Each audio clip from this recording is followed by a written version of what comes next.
So let's carry on talking about intercalation. We're on page 11b, Daf Yud Aleph Amud Bet. Page 58 if you are in the hard copy Steinsaltz. Let me share the screen for those that aren't. There we go.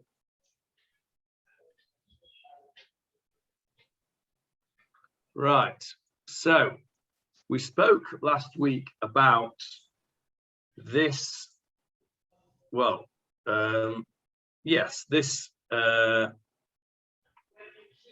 section here. Let's just recap it. Tanu Rabbanan, the sages taught al shlosha dvarim ma'abrim et hashana. There are three main reasons why we may intercalate a year. Al ha'aviv, so that the grain, i.e. the barley, will be ripe at the time of spring. Al peirot ha'ilan, so that means at Pesach. Al peirot ha'ilan, so that the fruit will be ready for Shavuot to do bikurim.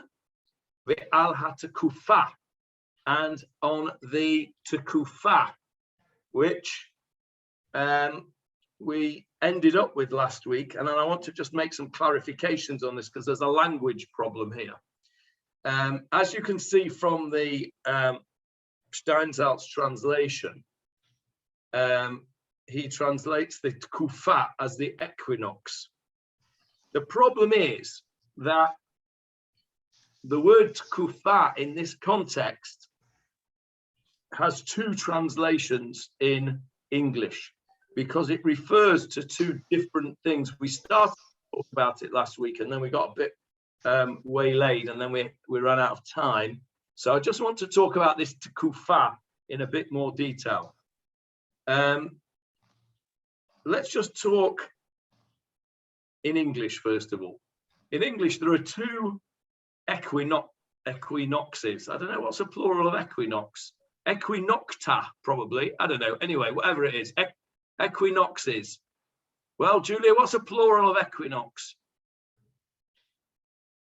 Equini. Yes, I don't know, but it won't be equinocta because that would be a singular because an a ending at the end of the word is singular, like puella is a girl, I remember that, and puellai is girls. So it's a long time since I did Latin. Right, while I'm talking, somebody please look up the plural of equinox. Anyway, we'll call it equinoxes. There are two equinoxes.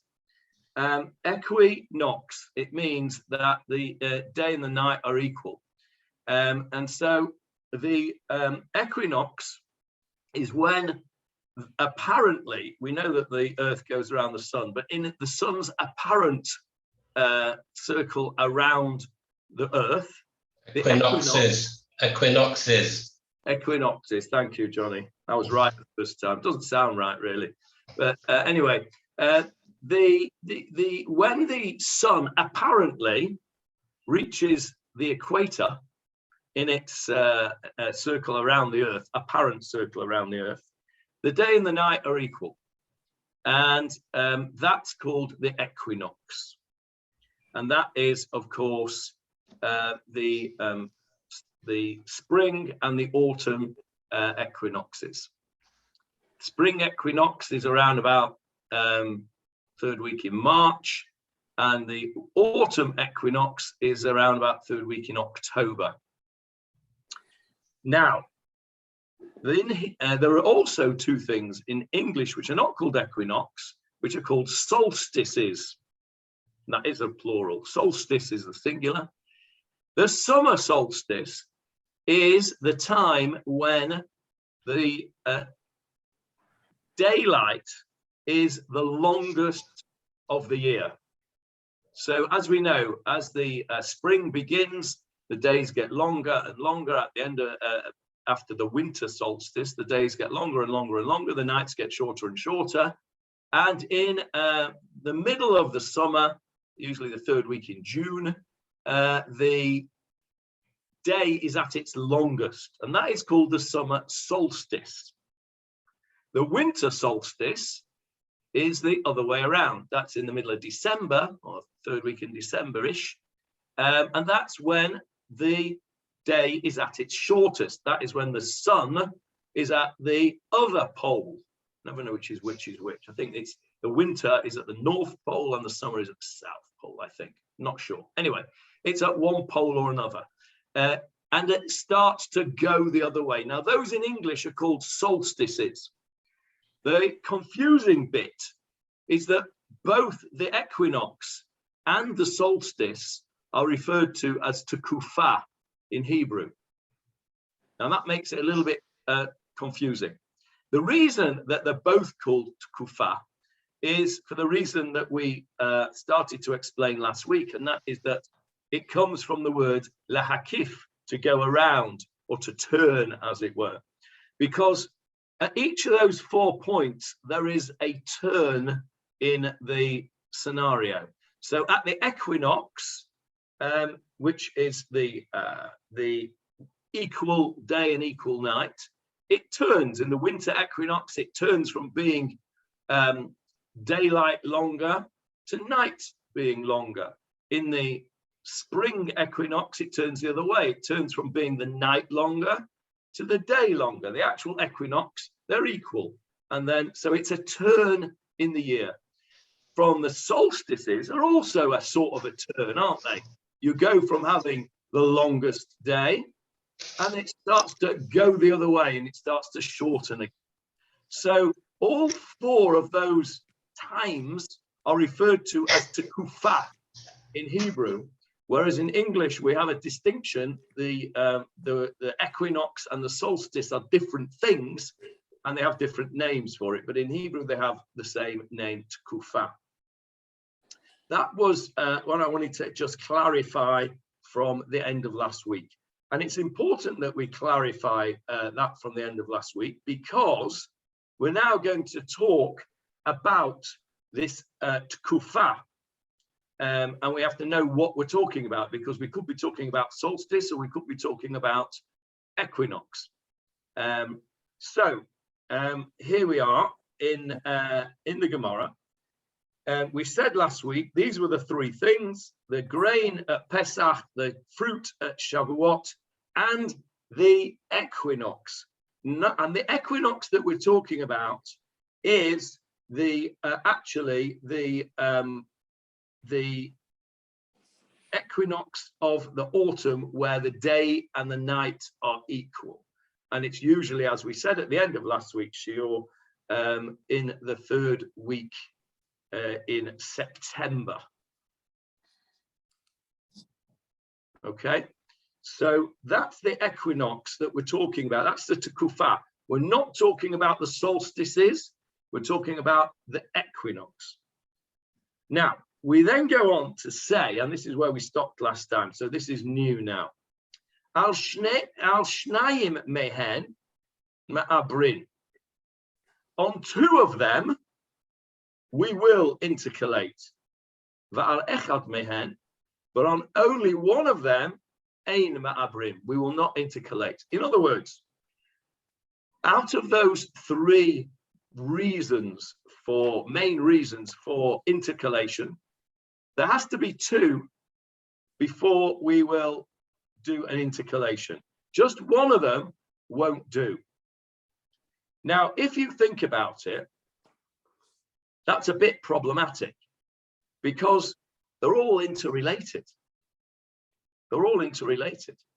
Because if the Tekufah is wrong, and you've got the Yomim Tovim at the wrong end of the Tekufah, in other words, too late or too early, more likely to be too early, because that's how we intercalate to make it later. Then if the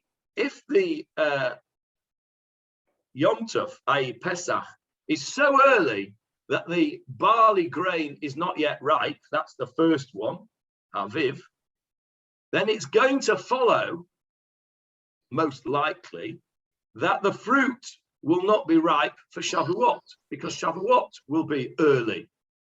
And it's also going to follow that the Tekufah is going to be out, because it's all going to be early.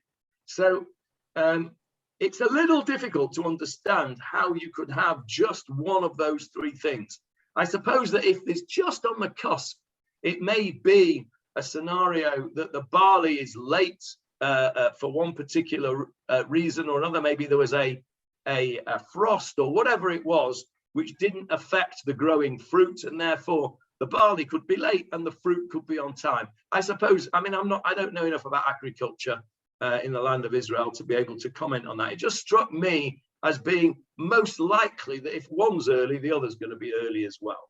But nevertheless, clearly it can happen, else the Gemarah wouldn't be brought this for us. And then we say something a bit strange. We go further on.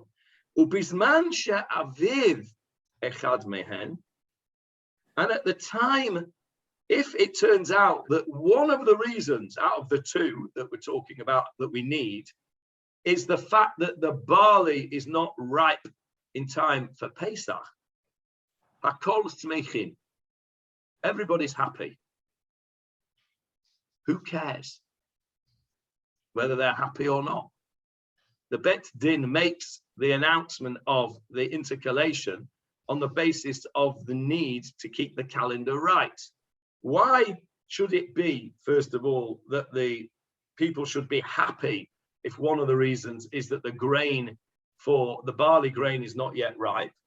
And the contrary is a better question. Why should they not be happy if that is not one of the reasons, if it's the other two reasons and the barley grain is actually ripe in time for Pesach? Who would like to suggest an answer without looking in the Steinsaltz translation first, as to why it might be that people would be unhappy? Let's ask the question, the more obvious question. Why would they be unhappy if the unripening of the grain was not one of the reasons for intercalating a year? In other words, they have, I'm giving you a clue now, they've intercalated the year even though the barley is ripe on time for what would normally be Pesach. Any offers? Okay, in that case, I will ask Leon to turn to Vayikra, chapter 23, and I will share that with you. What did you say, Johnny? I didn't say anything. Oh, sorry, I thought you spoke. Let me share Vayikra 23 with you. I have it ready. There it is.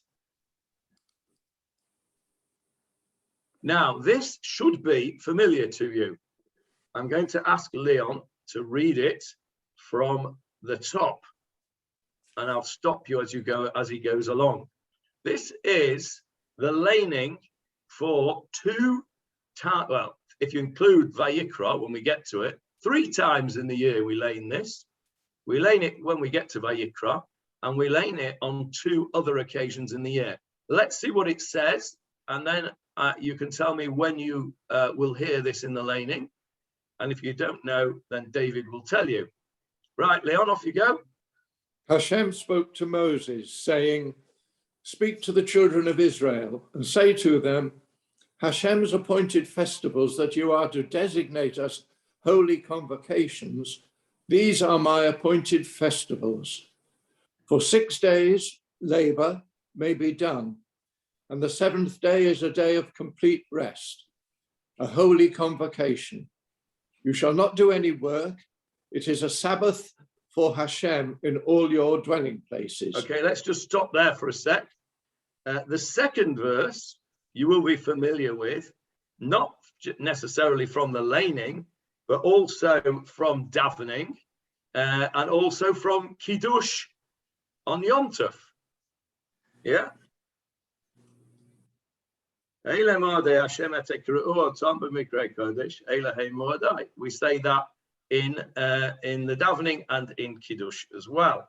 Right, so this is the Parsha which Hashem is telling Moshe about Shabbat and the Chagim. So verse 3 is the Shabbat. Go to verse 5 now, Leon, please. In the first month, on the 14th of the month, in the afternoon, is the time of the Pesach offering to Hashem. And on the 15th day of this month is the festival of Matzos to Hashem. Okay, let's stop there. Let's stop there. So, without making it so obvious, when do you think that we might lane this parasha? Well, Pesach. correct, Pesach. When on Pesach? There are 7 days of Pesach. When do we lane this? Maybe every day.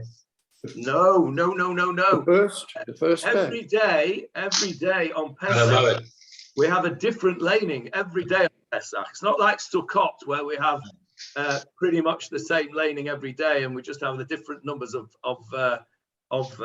offerings. On Pesach, there's a long laning every day, including Chol HaMoed, which is why I always have to try and find somebody to lane. Usually David Marks helps me out on a day or two because we have our Pesach Tiolim and somebody needs to be able to lane, and it's a long laning and it's a different laning for every day. So which day do you think this is?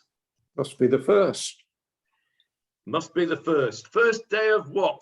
First day of Yom Tov? Yes, the 15th day. It No. says, no. It's not. You would think that, but it's not. It's the first day of Chol HaMoed. But if you were in Chutz La'aretz, it would be the second day of Yom Tov.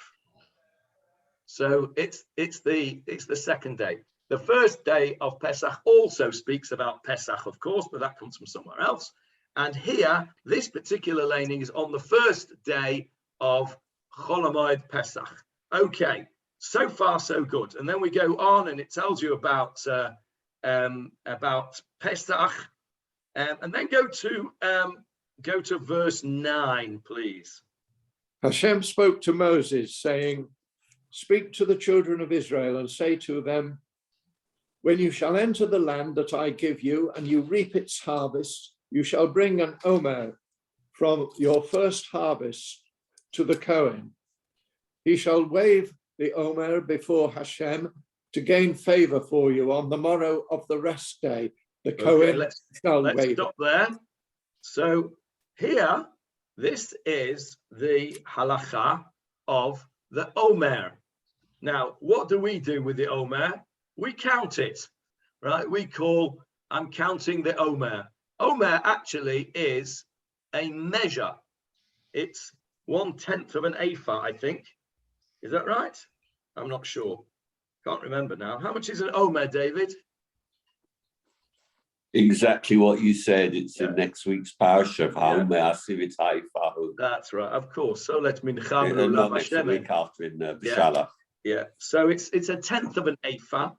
The word Omer. Do you know where it actually comes from? The word Omer, what the root of the word is? Bitter? Bitter? Mara? No, it's got an ayin in it. Anyone? David, do you know what the origin is? It comes from the word for pile. Amir is a pile. And that's what they used to do. They used to pile up their produce. And a certain size of pile would be an Omer. So that's where the root is. But it's a measurement. We count the Omer, and we have 49 days of the Omer, because we don't actually do anything with the Omer, because we haven't got a Beit HaMikdash. But if we did have a Beit HaMikdash, this is what we would do with the Omer. The Omer is 1/10 of an ephah of the new barley, the fresh barley. Okay, and it's very important that you remember that this is the fresh barley. When I say it's important, you're going to see why it's important in the next bit of Gemarah. So these verses that Leon has just read out tells us that on the day after the rest day, now this is a bone of big contention. Have a look at the Hebrew in verse 11.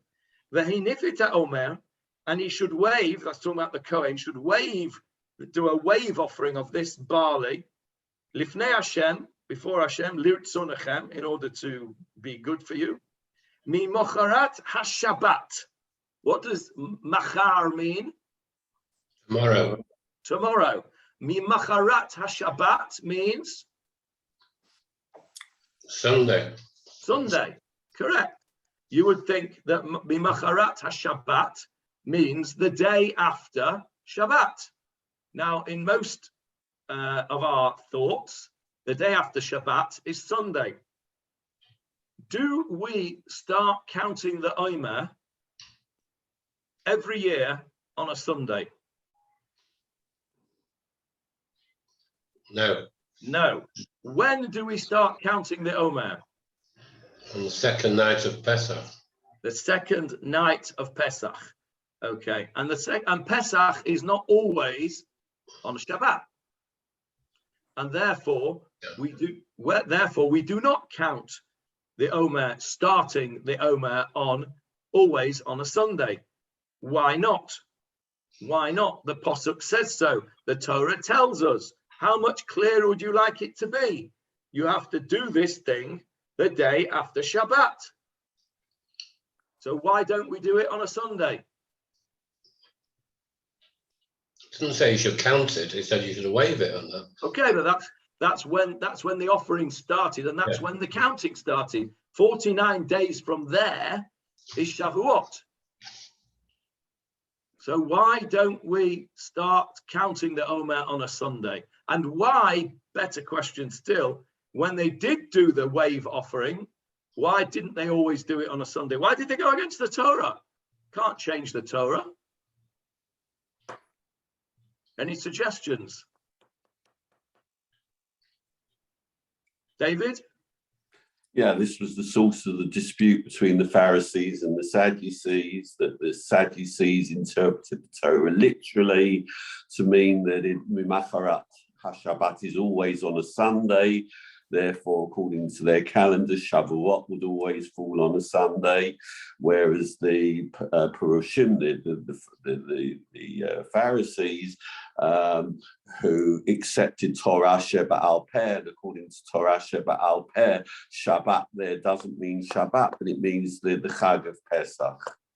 Exactly. Well put, very succinctly put.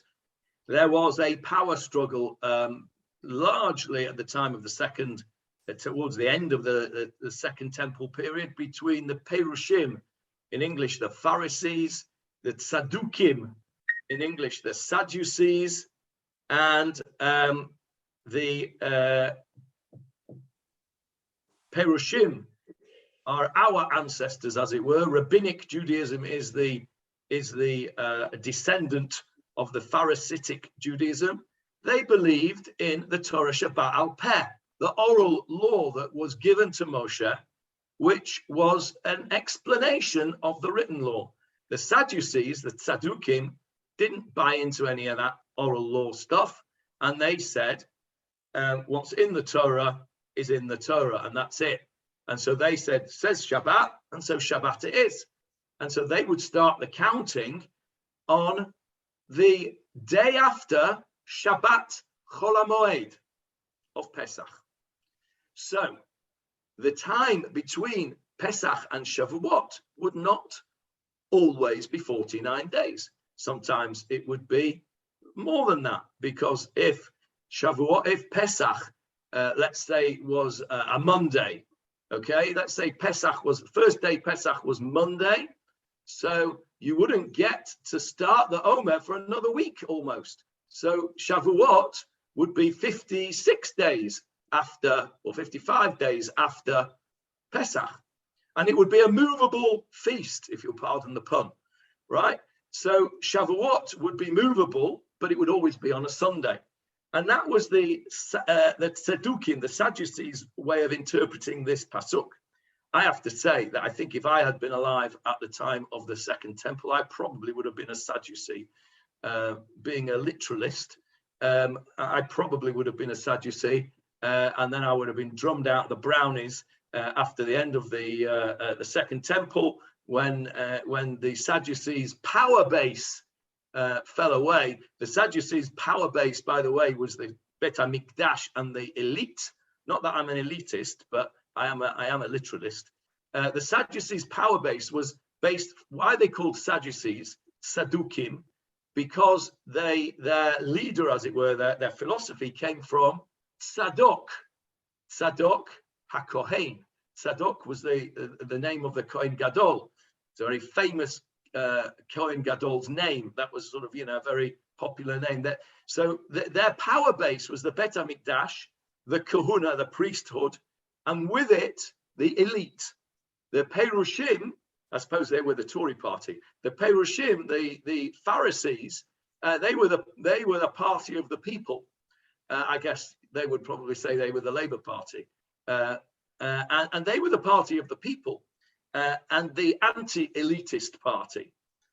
So it was a very, very difficult time. There was also another bunch of folk called the Essenes, the Isin, who were a very puritanical bunch. They believed in jumping in the mikveh every 5 minutes, and they also believed in celibacy. They most famous bunch were those people who wrote the Dead Sea Scrolls over in Qumran. They were thought to be Isim Essenes. Now, not surprisingly, they died out pretty quickly because if you practice celibacy as one of your main sort of philosophies, it's not surprising that you're not going to have many followers after you. You're going to die out pretty quickly, which is what happened. So there was left with the two main groups of the Pharisees, the Perushim, and the Sadducees, the Tzedukim. And the Tzedukim took things very literally, and they had a big, big argument about exactly this pasuk. When is Shabbat not Shabbat? Well, in good rabbinic tradition, Shabbat is not necessarily Shabbat. If it doesn't suit you, you can make Shabbat into something else. And Shabbat here is interpreted as the Chagim. And it means, Shabbat here, according to the Perushim, means the first day of Pesach. So therefore, Shavuot is always 49 days after Pesach, because we start the Omer counting, as Johnny said, then on the second day of Pesach. Mi mocharat ha-Shabbat means the day after the first day of Pesach, i.e. the second day of Pesach. Well, why did they change it from 2 or 3 Pesukim before tells you Shabbat, you should stop working? I agree, Johnny. I agree. That's why I would probably be at Saduki if I was, if I was there at that time and it was acceptable to be at Saduki. I mean, if you had 2 schools of thought and it was acceptable to choose which one you would have, I'm pretty sure I would choose to be at Saduki on that point anyway. There are other points maybe I wouldn't, but on that particular point, I personally have a problem with inconsistency. It's something that bothers me a great deal. And that inconsistency that you've just pointed out there is a glaring one, Johnny, and you're quite right to point it out. But nevertheless, that's how the Torah Shabbat al Peh, Torah Moshe Sinai, as we call it, the Torah that Moshe was given at Sinai, we have to believe that. That's part of our Ani Ma'amins. So that's what it means. Okay, so now let's just get to the nitty-gritty here. So then verse 12 onwards now, Leon, please. On the day you wave the Omer, you shall perform the service of an unblemished lamb in its first year as an elevation offering to Hashem. Its meal offering shall be 2/10 ephah of fine flour mixed with oil, a fire offering to Hashem, a satisfying aroma, and its libation shall be wine, a quarter hin. Okay, let's just stop there a sec. So this is telling you the details of something that are sadly totally irrelevant to us because we don't have a temple.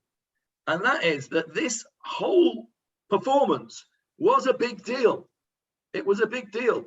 You went, you had the Omer, you had the new barley offering, and then you did your olah, your offering to Hashem, and wine and oil. You can see this is a very serious and significant tekes going on here. But it's not just that. It also has relevance, not just for the tekes itself, but something that the tekes then actually kicks off, if you like. And that's verse 14, Leon. You shall not eat bread or roasted kernels or plump kernels until this very day, until you bring the offering of your God. It is an eternal decree for your generations in all your dwelling places. Okay, let's stop there. Now, there's a couple of things in that passage, aren't there? So what they're saying here is, it's a bit like Bikurim, isn't it? Because here you are offering the first barley harvest of the year. And the Torah says you can't eat any product of that new barley until you've done this offering. So all your wheat that's in the, not wheat, sorry, all your barley that is in the field, you cannot eat until you've done the Omer offering. Now, the new barley flour is called, not very imaginatively, chadash, new.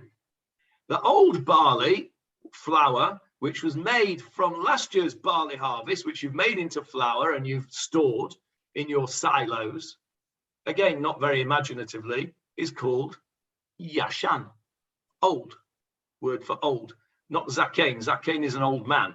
Yashan is an old thing, okay? By the way, the root of yashan, anyone know the root of yashan? Old? Yeah, you do, Avril. Think.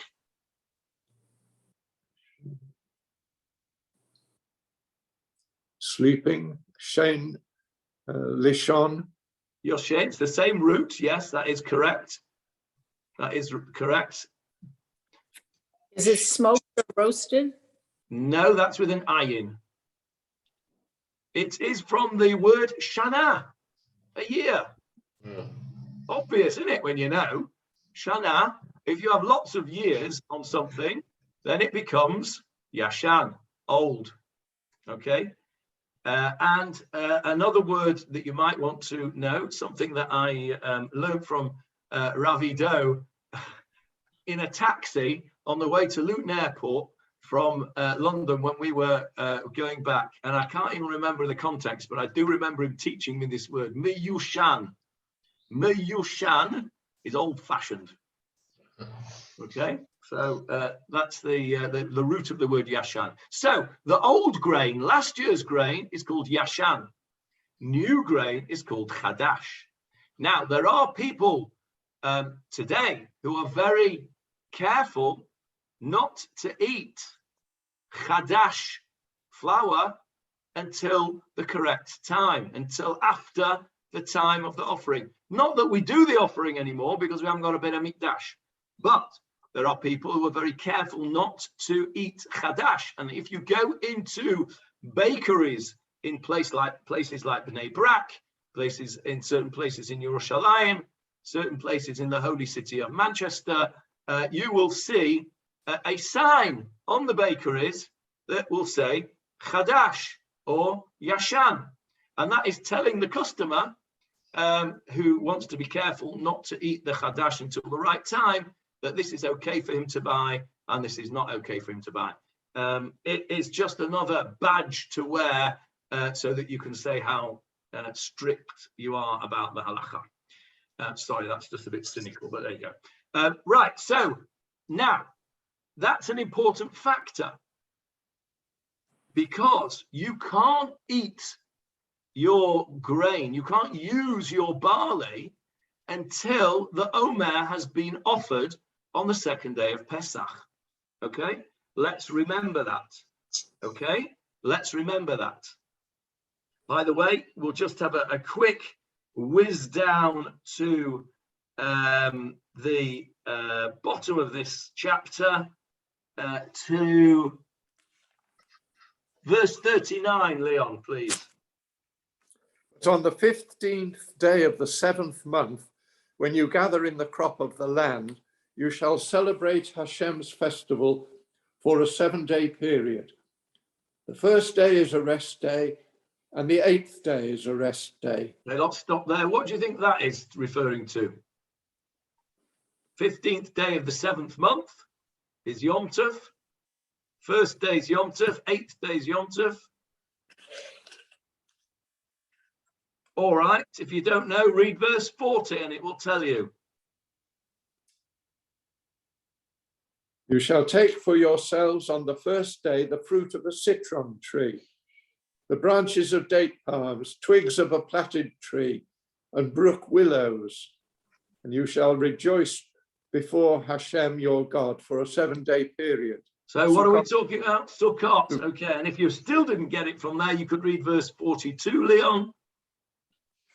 You shall dwell in booths for a 7-day period.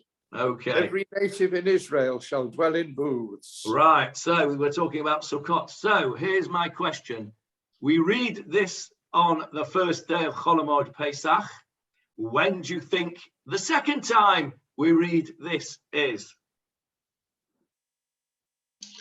Sukkot. It's going to be the second day of Chol Hamoed Sukkot.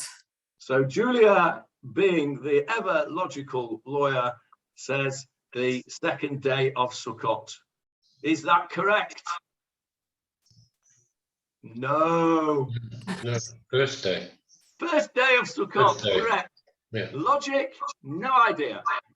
But that's the way it is. So, Can I go back to the point you made about Shabbat and the counting starting on the Sunday? Because in the translations here, it talks about rest day. On the section where it mentions Shabbat, Shabbat wasn't translated as Shabbat, it was translated also as rest day. yeah.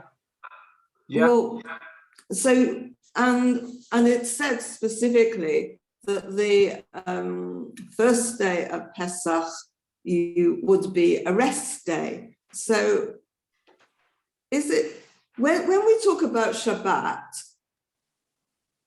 I mean, it's translated in English here as rest day, not Shabbat, not Sabbath.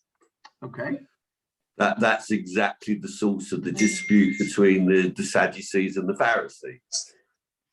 Exactly. Now, the reason that I think the Sadducees have got the upper hand on this argument is verse 7. Read verse 7 for us, Leon.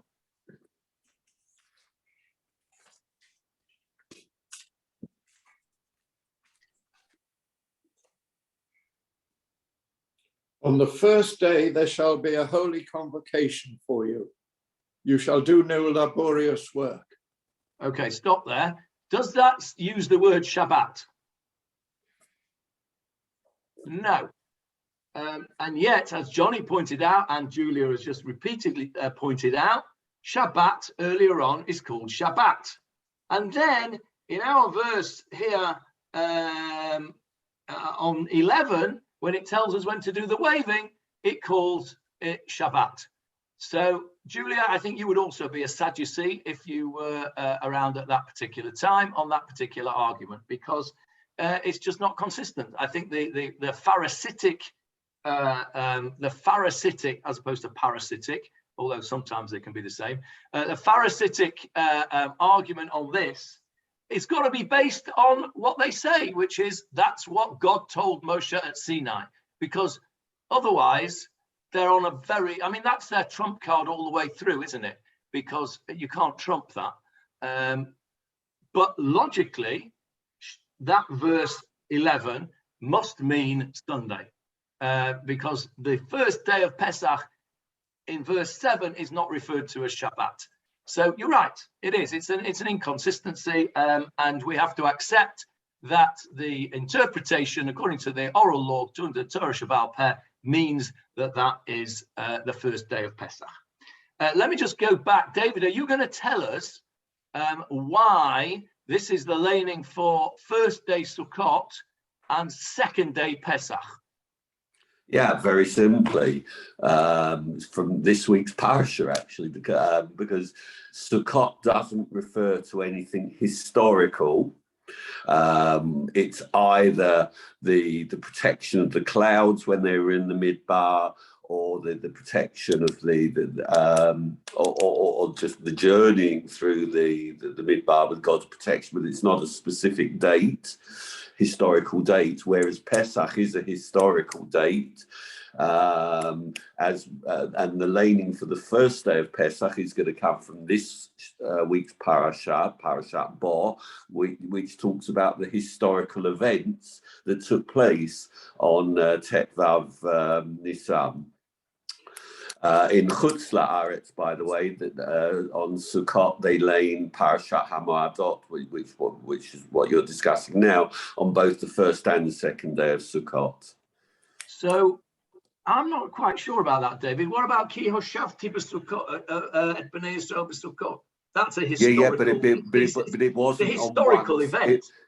It wasn't one specific day. Oh, well, okay. Oh, I see. So that was referred to 40 years. Okay. Yes. All right. Okay. All right. It's an explanation. So the idea of it being on Tetvav Tishrei was purely agricultural. So in other words, what you're saying is that Pesach has a historical connection that we can read on the first day, because that's the most important. Sukkot, and similarly, the historical connection to the seventh day, Shira Hayam. The Shira, yeah, okay. And Nebuch, Sukkot, does not have a historical connection, and so therefore we have to go to sort of second best, as it were, and bring. Well, no, it's not. It's not second best. It's still Inyan Ad Yomah. But if we're saying that the historical event supersedes this one on Pesach because we bring that to the first day and this is only on the second day, then you have to say that it's got greater importance.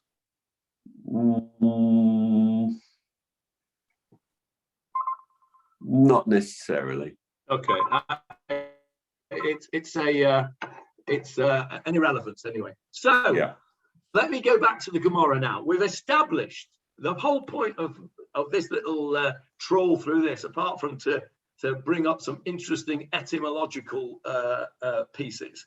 The whole point of this was actually verse 14. I'm just going to ask Leon to say verse 14 again for me, please. Sorry, Leon, I don't know why you keep putting it away.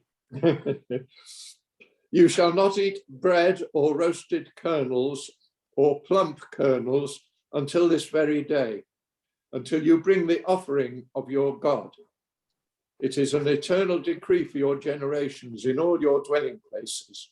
Okay, so for us, it's just a matter of whether you want to be dead from and only eat the Chadash at the right time.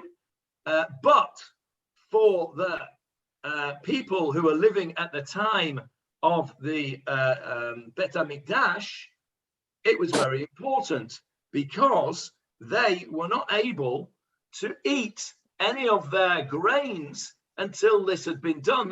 It was like, a proper halacha. It wasn't just, this is something that doesn't really apply to us. It really does apply to us. And so now if we go back to our Gemarah, we can see why they would be unhappy if the year was intercalated, not because the grain of the barley was unripe. So in other words, the barley grain is ripe, and despite that, they're going to make Pesach a month later. What does that mean? That means you can't use your ripe barley grain for a month. Now that's very important. If you're, maybe some of it will go off, maybe whatever. Maybe you haven't got any of the old stuff left, whatever the agricultural implications are. If the grain is not yet ripe, well, that's fine. I have no problem with you putting Pesach off, because by the time Pesach comes a month later, it will be ripe. We'll do the Omer offering, and we'll carry on using the barley as we should do. But if it's already ripe, and you're making me wait another month for a different reason, for whatever reason you choose to be, and the unripe barley is not one of those reasons, then I'm not going to be very happy at all. And that's what this few words are referring to. Sorry, can I Julia? can I ask a question? Yeah. If there's 3 reasons, and you've just said that the barley might be ripe, but they might still intercalate a year, I don't see how they can, because that means that the first test has passed, and surely they can't do it retrospectively. No, I think they work it out. Presumably, they can look at the fruit on the trees before the end of Adar, and they can say, "Hello, it's late. Look at these. By this time, the fruit should be much further on. We haven't had enough sunshine. We haven't had enough rain. We haven't, whatever it is, which has not affected the barley, but it has affected the fruit." And they work out with the timings of the equinox. They know that the Tekufa is going to be wrong. So they've got the other 2 reasons. But it turns out that actually on that particular year, the barley was good for whatever reason. They had good barley conditions, but not good fruit conditions, as it were. So they predict that those 2 other reasons would be extant. Okay? So that's what those 6 words that we've just done today mean. There's so much. This is the point that I always say about Dafayomi. You know, when people learning basically 2 pages, 2 sides of 1 page in an hour every single day. I just wonder, you know, how much they're actually getting out of it. Somebody said to me today, or no, yesterday in shul, somebody said to me that he does Dafayomi. And I just said to him, I said, well, how much of it do you remember? He says, absolutely nothing. Okay. Anyway, so we do it differently. We don't do it Dafayomi. So those 6 words, in those 6 words, we've got a huge amount of information. We've got information about the Omer offering, what it is, when it was done, how it was done, and most importantly, the implications of it for the rest of the population. Now, let's just... Sorry, Johnny, can we just go back to the problem with the dating of Shavuot a second? Leon, have a look at verse 16 in the chapter that we've just been reading. And this is the source of the problem. Hang on a sec. Let me just get it up on the screen. There we go, verse 16. Until the morrow of the 7th week, you shall count 50 days, and you shall offer a new meal offering to Hashem. Okay, so that's the problem. You've got both the 7 weeks and the 50 days. Now, if you're going to count according to the literal interpretation, that you wait until the Shabbat after Pesach, the first Shabbat after Pesach, then you'd be counting more than 50 days from the 2nd day of Pesach. Okay, and that's the first answer. That there's a long sugya in the Gemarah in Menachot that deals with the dispute between the Pharisees and the Sadducees, and this is the first proof text that's brought by a Pharisee to disprove the claim of the Sadducees, that it always has to be 50 days after the first day of, or 50 days from the first day of Pesach, and not 50 days from when we start counting. Sorry, I don't get that. I perhaps wasn't concentrating. Say that again, David. Okay, you've got 2 commandments. Number 1, to count 7 weeks. And the second thing is it has to be 50 days. And it has to be 50 days from the first day of Pesach. Who says? Now, so if you go according Wait. Who says it has to be from the first 50 days from the first day of Pesach? Miyom haviachem et Omer hatanufa. Yeah, but they would say that's the whole point. The day that you bring the Omer is exactly what it says in verse 15. Mimocharat Shabbat. Shabbat, not Pesach. Only the Pharisees say it's got to be on the day after Pesach. They say it's which bit of the word. But where's one sec. Where are you counting 50 days from? 50 days is from the first day of Pesach. No, that's not what it says. Usfartem lachem, and you shall count for yourself. Mimocharat Shabbat. Carry on. From the day after Shabbat, i.e. Shabbat Chol HaMoed. Miyom aviachem et Omer Tnufa, from the day when you bring the Omer, which is the day after Shabbat. That's where it's a circular argument.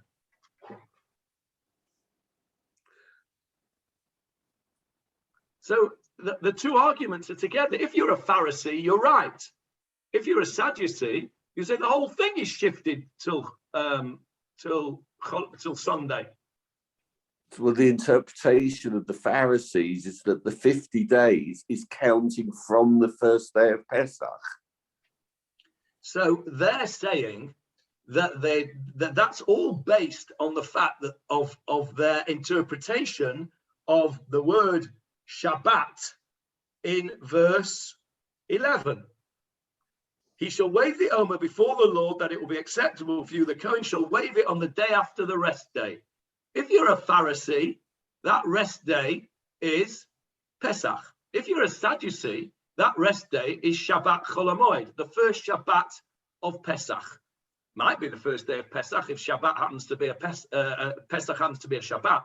But whenever Shabbat is in Pesach, the Sadducees say you do the Omer that next day. So if Shabbat is the third day of Pesach, the Omer is done on the fourth day of Pesach. It's the argument is a complete argument. The Pharisees say Shabbat here means Pesach, and the Sadducees say Shabbat here means Shabbat, and Shabbat in your verse in 16 also means Shabbat. Pharisees are consistent for them, and they say Shabbat means Pesach, and therefore it's 50 days after Pesach. So the two arguments are head on. It all depends on what Shabbat means. Yeah, does that make sense? Yes and no. Okay, tell me the no bit. No. I'm just bringing you what the first argument brought by a Tana in the Gemarah to the question of the Sadokim, and this Tana happened to ask and everyone in the Bet Midrash at the time, and no one could answer his question. You obviously have.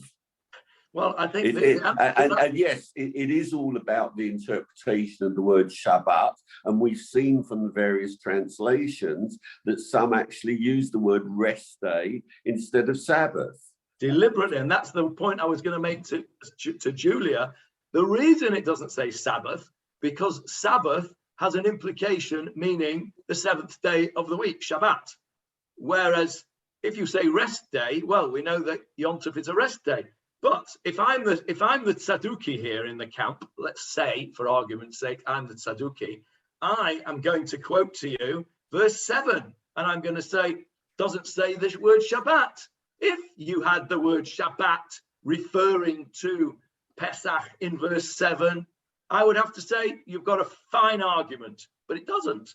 And I think the answer to your question as to why nobody had the answer is because all the Tzadukim had gone by then.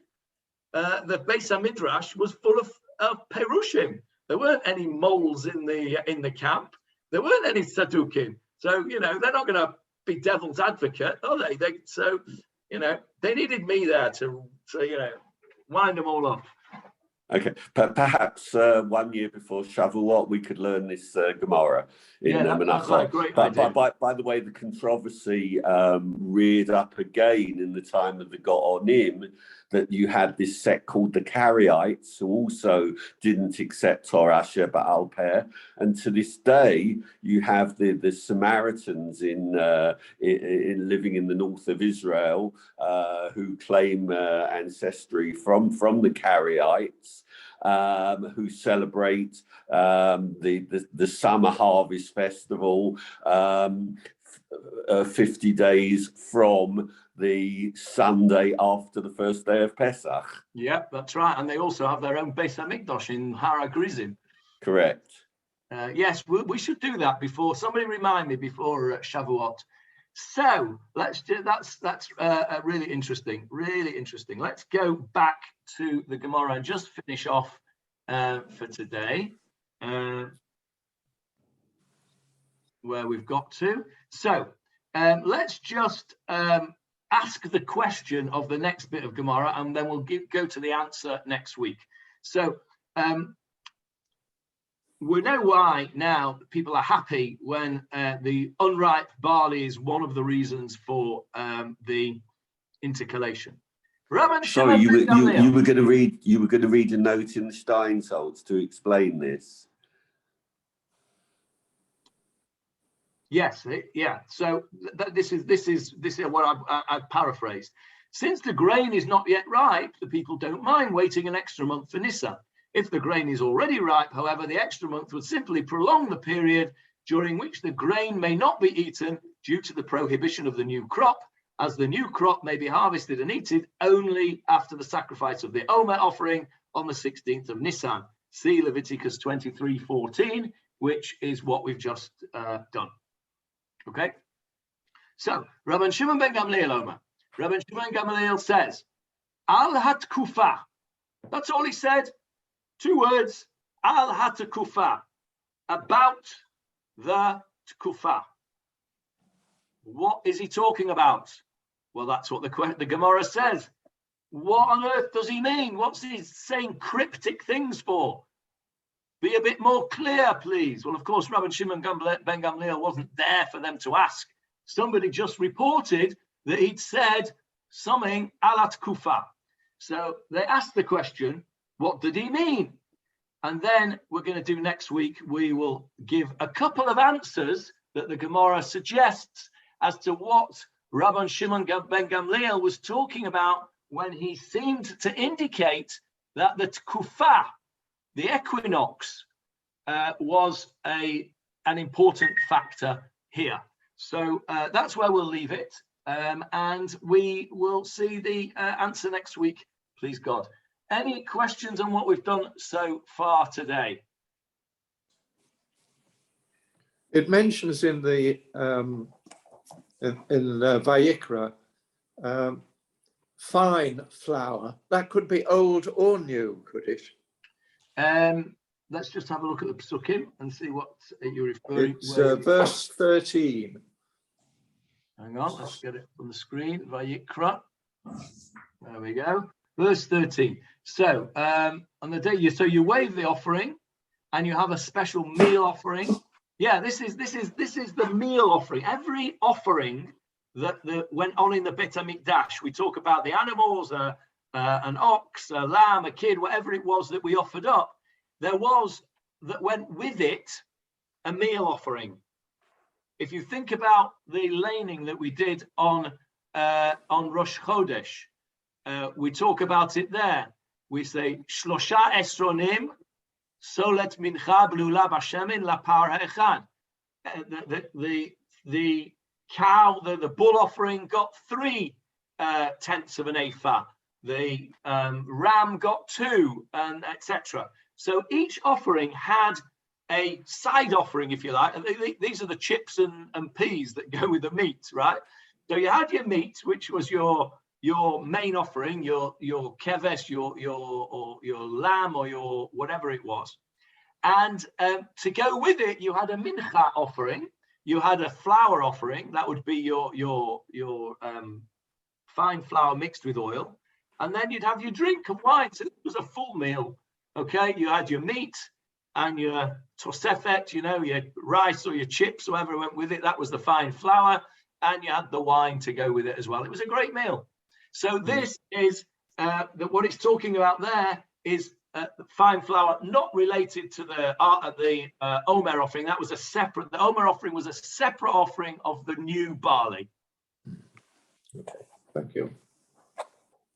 Okay, any other questions? All right. See you on Sunday for Tanakh. Bye, Thanks, everyone. Gary. Bye. Thank you.